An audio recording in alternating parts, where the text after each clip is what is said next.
Bonsoir Marie Castet. Bonsoir. Merci d'avoir accepté notre invitation. Vous êtes chercheuse au centre Léon Bérard. Demain, c'est la journée mondiale du cancer de l'enfant. Le centre Léon Bérard vient d'annoncer la création d'un pôle pluridisciplinaire de recherche pédiatrique. Vous êtes la coporteuse de ce projet.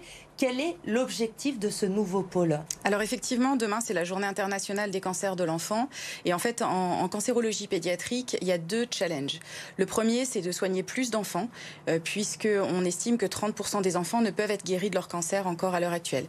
Et puis le deuxième challenge, c'est de soigner mieux, puisque 2 tiers des enfants qui guérissent de la maladie présentent des séquelles qui sont dues notamment au traitement qui reste trop lourd pour ces jeunes organismes encore actuellement. Et face à ces deux challenges, la seule solution, c'est d'unir nos forces et de mutualiser les expertises. Et au centre Léon Bérard, on a la chance d'avoir une expertise clinique avec les pédiatres oncologues qui travaillent notamment sur le site de l'IHOP. Et puis, on a aussi une expertise en recherche fondamentale avec de plus en plus de chercheurs et d'équipes qui sont investis dans la compréhension des mécanismes moléculaires qui sont à l'origine de ces pathologies et des résistances au traitement.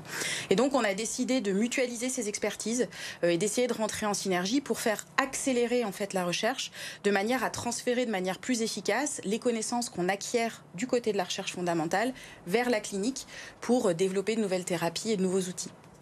Il existe déjà d'autres pôles comme celui-là en France ou c'est une première aujourd'hui? Alors, il existe un pôle qui est à l'Institut Curie, qui s'appelle CIREDO, mais ça reste encore relativement rare. Je pense qu'on est le deuxième pôle de recherche translationnelle en cancérologie pédiatrique qui se crée sur le territoire. Avancer sur la recherche, mutualiser les connaissances.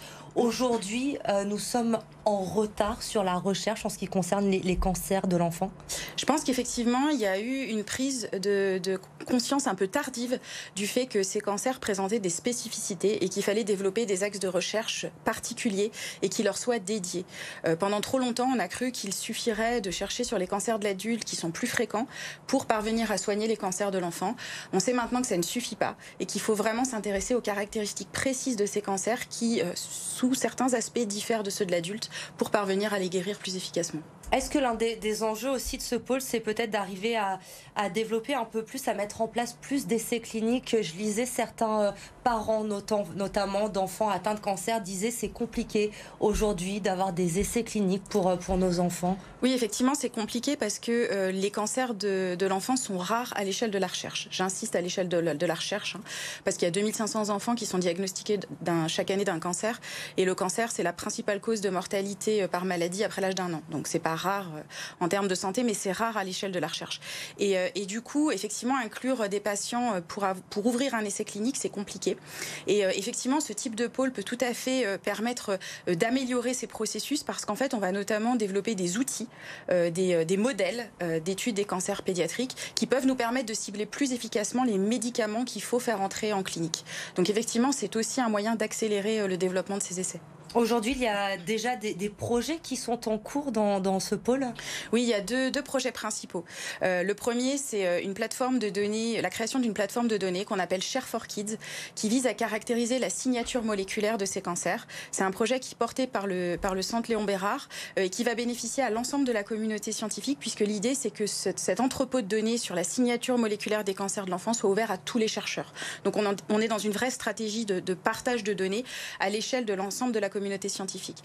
Et puis le deuxième projet, c'est Model for Kids. C'est l'idée justement de mutualiser les compétences qui sont sur le site pour développer une large collection de modèles très innovants en cancérologie pédiatrique, de manière d'une part à permettre d'augmenter la compréhension de ces cancers, mais aussi de donner aux cliniciens des outils pour développer des essais. Aujourd'hui, vous le disiez, en termes de recherche, les cancers de l'enfant sont considérés comme des maladies rares, alors que ce n'est pas le cas. 2500 cas chaque année, c'est énorme. Quels sont les cancers pédiatriques les plus répandus aujourd'hui ? Alors les enfants, effectivement, parmi les spécificités des cancers pédiatriques, ils ne présentent pas les mêmes types de cancers que chez l'adulte. Chez l'adulte, on a beaucoup ce qu'on appelle de carcinomes, donc les cancers du sein, les cancers du poumon, les cancers du côlon, alors que chez l'enfant, on a beaucoup plus de tumeurs cérébrales, de leucémie et ce qu'on appelle de sarcomes, c'est-à-dire tous les cancers qui vont toucher les muscles, les os, le cartilage, tous les tissus de soutien de l'organisme. Donc effectivement, on n'a pas du tout les mêmes types histologiques que chez l'adulte. Et au-delà de la recherche des traitements, il y a un vrai enjeu également, je crois, sur la détection de la maladie chez l'enfant qui est essentiel également. Oui, ça c'est le même enjeu que chez l'adulte en fait. Plus la détection est précoce et plus eh bien, les chances de guérison sont élevées puisque lorsque la maladie reste localisée et n'est pas métastatique, effectivement les chances de guérison sont bien meilleures.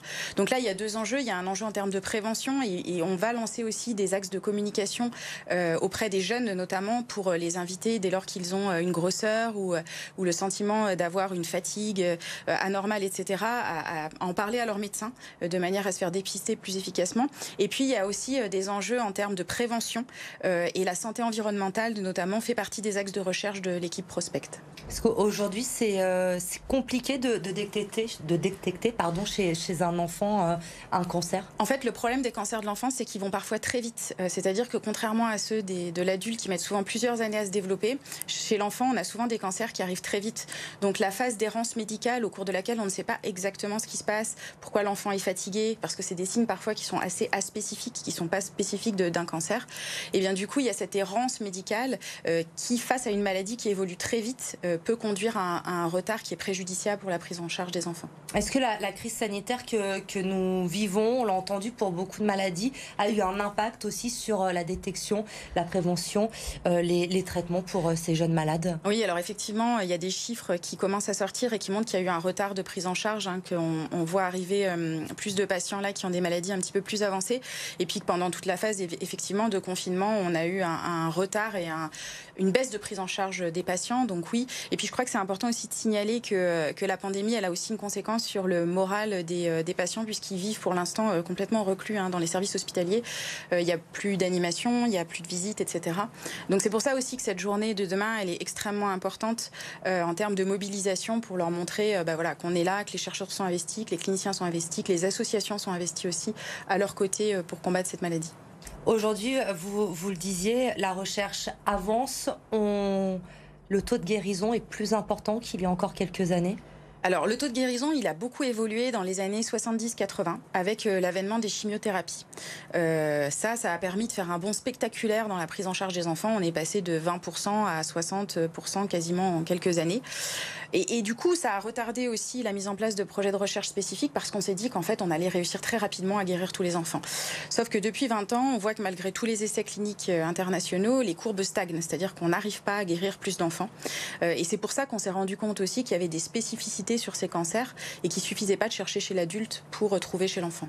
Et c'est aussi pour cette raison que ce pôle existe au centre Léon Bérard. À terme, il faudra plus d'entente au niveau européen sur la recherche pour arriver à faire avancer les choses. Alors déjà au niveau national, et le centre Léon Bérard a été à l'impulsion justement d'une dynamique avec d'autres centres comme Marseille notamment, Nantes et Paris, pour la création d'un réseau national de recherche fondamentale et translationnelle sur les cancers de l'enfant, qui s'appelle React for Kids et qui regroupe maintenant tous les chercheurs français qui travaillent en oncologie pédiatrique. Donc on voit bien que la stratégie, c'est de mutualiser au niveau local les expertises, mais aussi au niveau national, et puis après, bien sûr, de collaborer au niveau européen. Merci beaucoup, Marie-Castille, d'être venue ce soir sur le plateau de BFM Lyon pour nous parler donc de la création de ce pôle pluridisciplinaire de recherche pédiatrique au centre Léon Bérard. Demain, 7h15, votre rendez-vous sur BFM Lyon.